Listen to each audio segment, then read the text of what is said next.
ain't photo shoot and shit. Posting it on IG and FB. That for them dumb niggas. If you're drunk or stupid, you move like you off that rum, nigga. Got bananas and drums for them big guns, not only for self-defense. Sometimes I gotta use it as a deadly offense. Just a force in the street codes. I told y'all not to fuck up. King G isn't playing, stuck them up, body life. Yo, how's it going, family? This is your host, the Mad Genius, with another episode of the 7 Mile Bloods Instagram Indictment. Today we're going to talk about the red zone, y'all. Oh yeah, you know what I'm saying? This is the territory where the 7 Mile Bloods are from, allegedly. And this is the most dangerous section of the whole Detroit City area. The area code is 48205, also known as 48209, because of the high murder rate that is in the area. Hey, what's up, fam? So, to get more information on these guys in the photos, watch the previous video, which is the introduction. So, however, the main characters that is in this indictment is the guy on the very top, which is Hard Work Jug. And then you got the two guys on the left, which is Michael Rogers and Quincy Graham. These guys are going to be talked about pretty much throughout this whole episode. However, there was a 21 alleged members and associate crackdown of the 7 Mile Bloods indictment. So unfortunately for the 7 Mile Bloods, the prosecutors used their own rap video and social media posts against them. And this photo is one of the houses that was used as a stash location for the 7 Mile Bloods in their territory. As you can see on the building, say 7 Mile breadwinners. You know, they had stash house all throughout the red zone area. Some of these homes, they would keep like their drugs. And then in other homes, you know, they would keep money stashed in these homes. Also, they used to hustle around these homes as well. And, you know, they kind of like had their drugs probably stashed like under the porch or, you know, under a board or something. So when a customer came, they would go to the stash and then, you know, get the drugs and serve the customer. They didn't really kept it in their pocket. That's probably one of the reasons why they was able to hustle for so many years without being, you know what I'm saying, completely taken out. They was hustling since 2003, and this indictment started happening around 2015 to about 2016 was like the span of the indictment.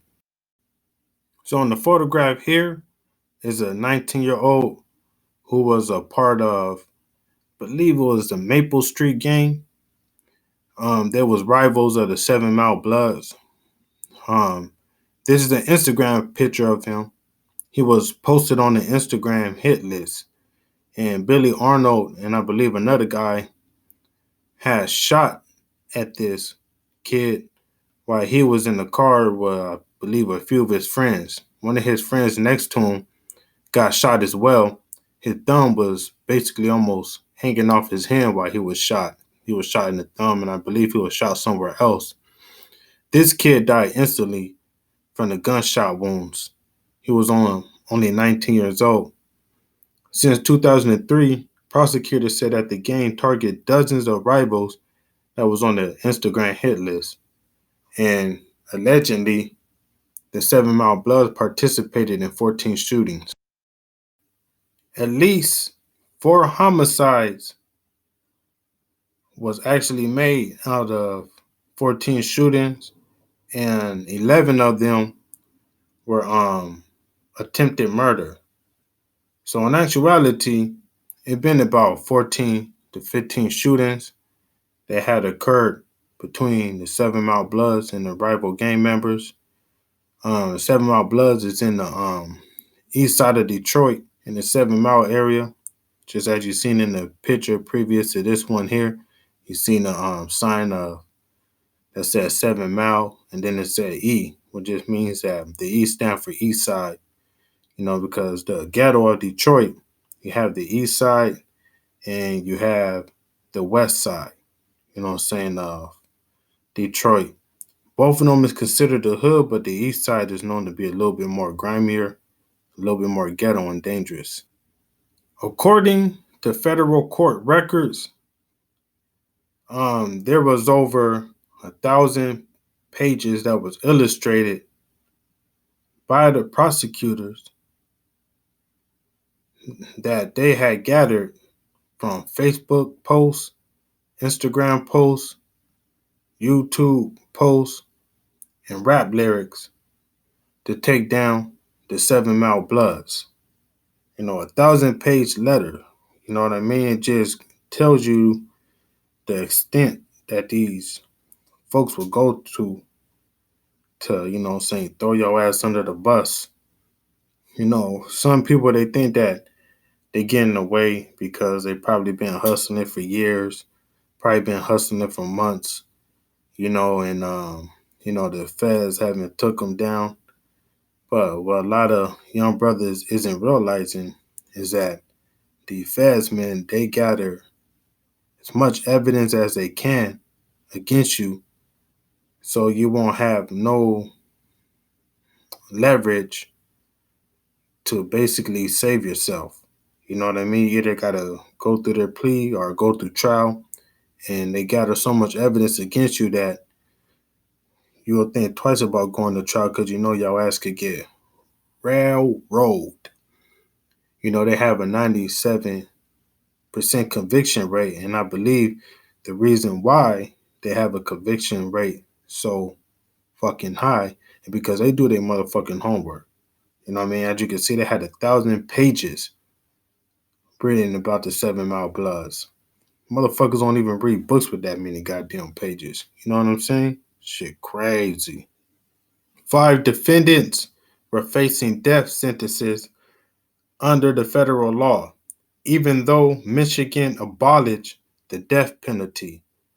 That's how bad they want to show example of these SMB blood members, that they went back and revoked the death penalty in the state of Michigan after it had been abolished. The SMB made money from crack, heroin, marijuana, Oxycontin, and cough syrup. They had ties all the way from Detroit down to Charleston, South Carolina. They also had ties in West Virginia as well. The SMB, also known as the 7 Mile Bloods, turned abandoned homes into trap houses where they used to stash drugs, and they also used the trap houses as drug stores. Between the year 2003 to about 2011, investigators found money, drugs, and drug paraphernalia in about a dozen homes, abandoned homes used as trap house throughout the 7 Mile Blood red zone area. In 2009, SMB members brought pills for $15. They purchased them for $15 each per pill. And then when they traveled to Charleston, they sold the pills for $60. You know what I'm saying? What is that, like a $45 profit per pill?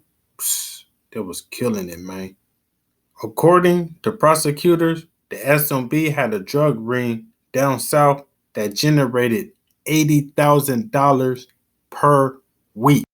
In the span of 10 years, over 100 Detroit residents were arrested in Charleston for drug-related charges. Also, in 2014, a man was killed from an SMB order. Women were paid $1,000 a trip for stuffing drugs in their vagina to drop it off in West Virginia. Thousands of pills were transported each trip in a variety of methods, such as the Greyhound bus and cars. the rules to this shit. Real niggas ain't playing, they slap their clips in to get the spraying. I don't get close to niggas, I might have to kill you one day. Other than business, I don't have any friends. Fuck the world, it's only good for the ends. When it comes to that, motherfuckers pretend I gave you a chance by extending my hand, but you bit my finger, shock mode. M.A. to the motherfucking D, the mad genius. If you don't subscribe, you a bitch!